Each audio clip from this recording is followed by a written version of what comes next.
2K Sports and the PGA Tour are delighted to bring you the season-long race for the FedEx Cup. Today's coverage of the Valspar Championship is about to begin. I'm Luke Elvey alongside major champion Rich Beam in the booth, and it's wonderful to welcome in Henny Koyak, who's out on the course following our featured group.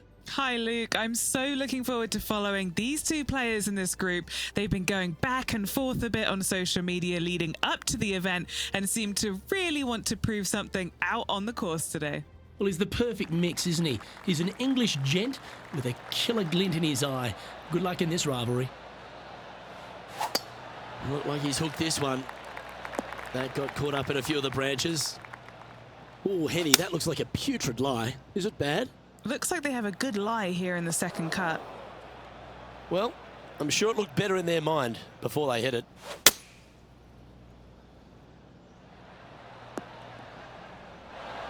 Yeah, that's the right option. You should never compound an error with another one. A chance to save the par if he can make this one. Ah, the dreaded pull. Always disappointing on the greens. He finds himself in a share of eighth. Water is a feature here at the Copperhead course of Innesbrook Resort, Rich, and it comes into play at the second. Downhill tee shot. You want to keep your tee shot out to the right as best you can to take out the trees that hug the left-hand side. Green sits well above the player's second shot. They won't see how close they hit it from the fairway. 13 feet to the hole. What a great opportunity here for a look at a birdie. Well, it was a wonderful approach shot, wasn't it? But unfortunately having to settle for par. And now over to Justin Rose. He's getting some airtime between him and his rival. He's 2 ahead. Here's Justin Rose. What a shot! Almost went in the bucket. And after that effort, that's how it looks.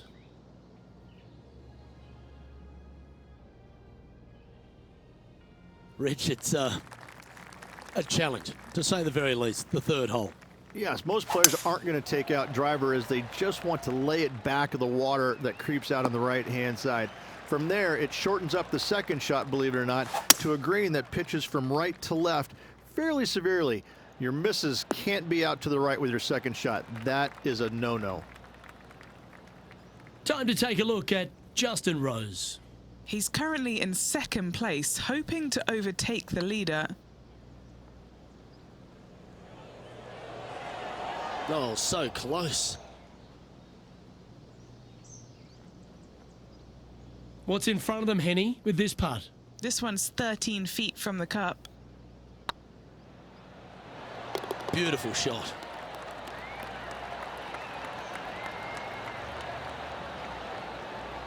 After a quick glance at the leaderboard, they're in second place, trailing Harold Varner III.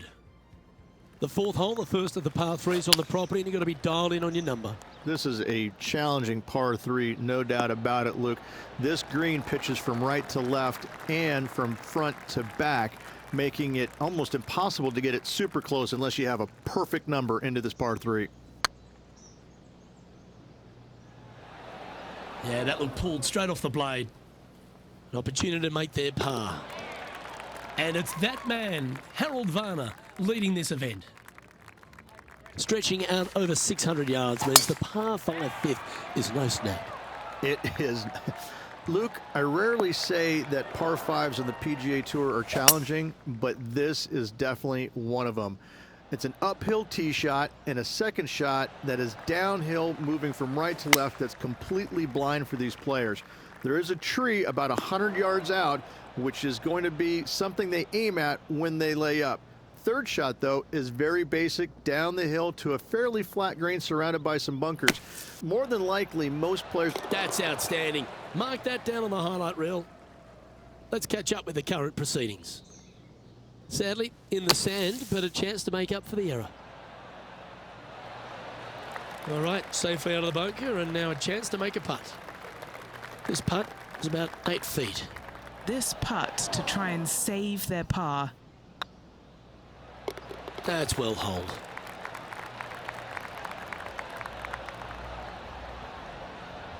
Trailing by a couple of strokes now. The 6th hole at Innisbrook's Copperhead course, Rich. It's a challenging one, isn't it? If you find the fairway off the tee here, you are an amazing human being. The fairway tilts from right to left very significantly. Holding the fairway is almost impossible. This lie won't be too bad in the first cut. This one could take a little bounce to the left. Not a bad play, that one. And this putt to move into 2nd spot on the leaderboard, or at least a share of it. Well, that should limit the damage. Nicely done. I will take that also into the top 5 now. And let's have another look at that one. Yeah, let's see this again. Have this one on repeat.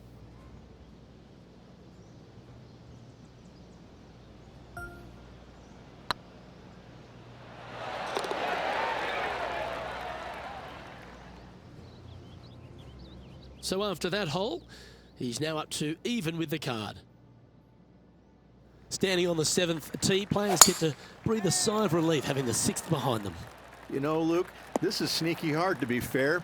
You don't need driver, and so you might get lulled to sleep a little bit by taking 3-wood out just for position. Any misses to the right or the left, and you'll be blocked out by some pretty gnarly trees.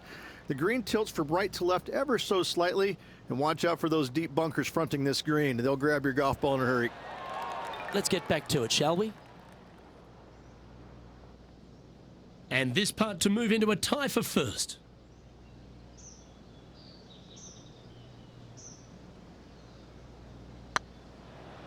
Oh, that was such a good stroke. That's a clever play, that one. Moving up a leaderboard and ahead of their rival.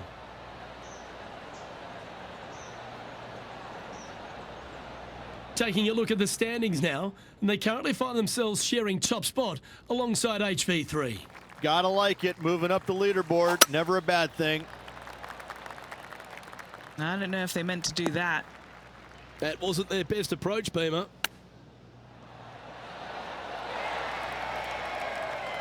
Good putters will make these, right on 5 feet. This is what they have left for par. That will work.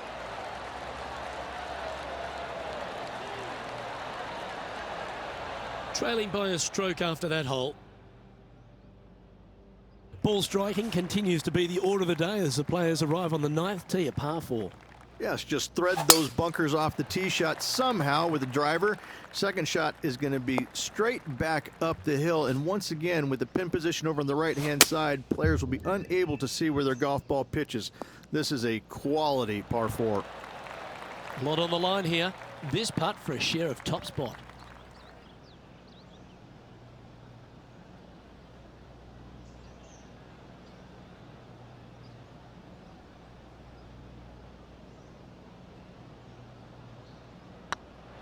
So far, so good.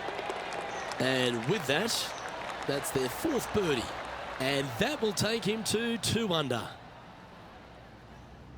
And now over to Justin Rose. Who'd have thought we'd see this? He is behind his rival. Can he do the catching up that's necessary?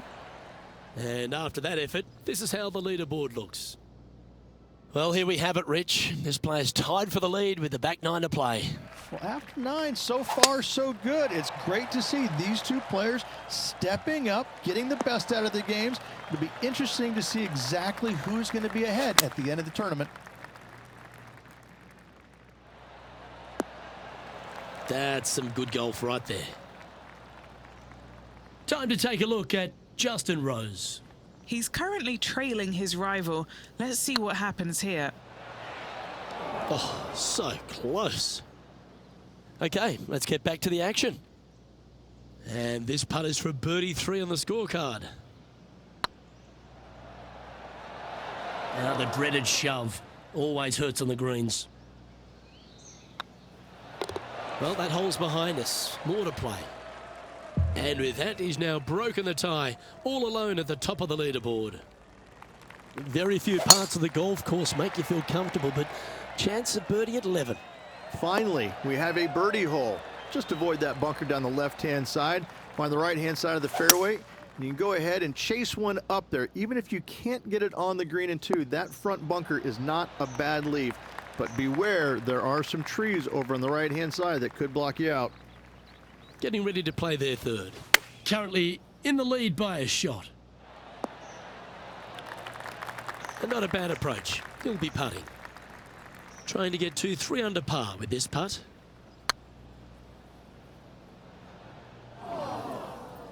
Ooh, a little bit of a rush of blood by the looks of it. What's in front of them, Henny? Firm, back, up the hill. This will be a good one. Let's try and make this one. And only drop the one shot. And just keeping it in neutral on the leaderboard. Well, a birdie's also in your heart, standing on the 12th tee. A short par 4, Rich. Decisions to be made? Just a long iron or a hybrid for this tee shot here, Luke. Second shot, you're coming in with some kind of short iron to a green that's protected by a deep bunker in the front. What a shot from the rough. This is gorgeous. And now over to Justin Rose. Now, who'd have thought we'd see this? He is behind his rival. Can he do the catching up that's necessary? Let's return to live play now. Let's see if we can get this one up and down for par. How close was that to going down? Looks like a pretty straightforward 5-footer to me. Gotta try and save the par here. Yeah, we'll take that. He's currently tied for first. Lucky 13 for some. This par 3 plays 200 yards. Luke, this tee shot is about as hard as 8th grade algebra. It is absolutely mind-bending. It doesn't look like much, but that green absolutely, I think the green is made out of Gore-Tex. It repels golf balls.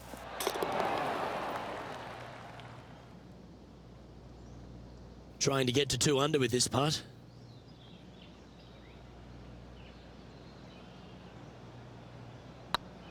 It's got a chance. Oh, lovely roll. Easy par that. He finds himself in a share of the lead.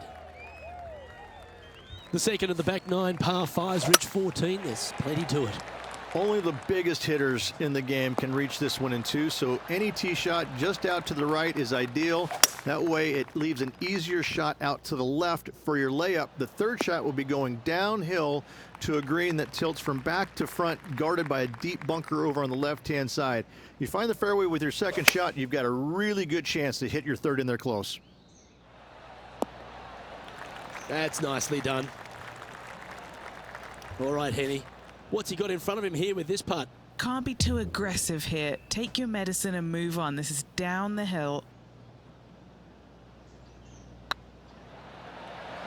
Whew. Had a fair bit of pace on that one.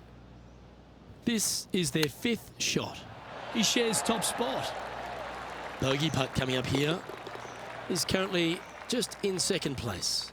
And moving down the leaderboard as well. The long par 3 continues to be a feature here at the Copperhead course, and 15's no different. It is. Thankfully, though, this is the flattest green, or one of the flattest greens on the golf course here. It's basically just a long iron down the hill to this flat green, but don't miss it left. That is no good.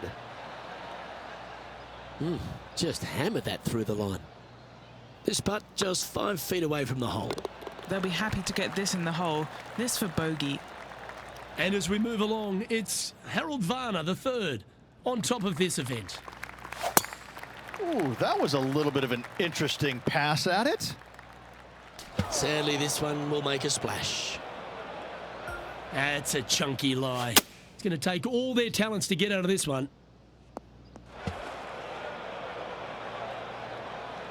And what's in front of them there, Henny? He's looking at perhaps 175, I'd say. Might get caught up in the brush here.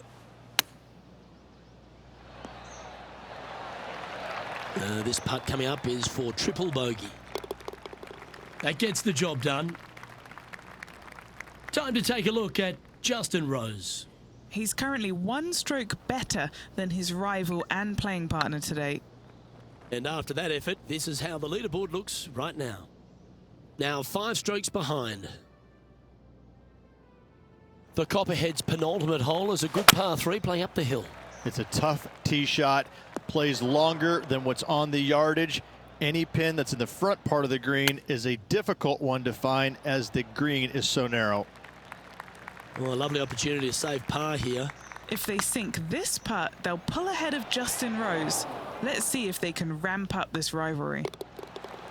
You've finished your work on that hole. Let's take a look at the next one. Harold Varner III currently leading the field here.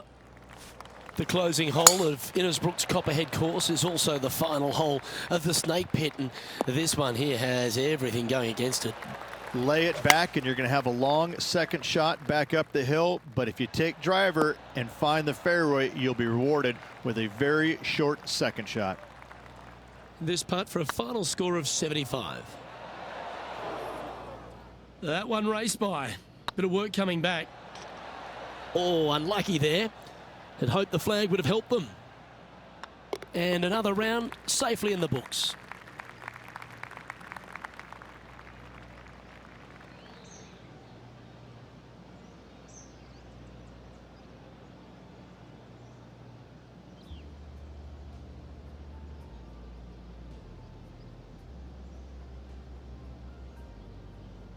Well, Henny, it looks like we're seeing this player blossom in front of our own eyes. What a victory it is. Very few people have the capabilities of staring down Justin Rose and beating them. Luke, this player rose to the occasion and beat Justin. It was phenomenal to watch and to see out here. I never thought that I would be talking about this as the result at the end of the day, but this player followed through on what they said they were going to do. Well, that just about concludes our coverage. On behalf of Rich Beam, I'm Luke Helvey. Thanks for tuning in. We'll see you tomorrow.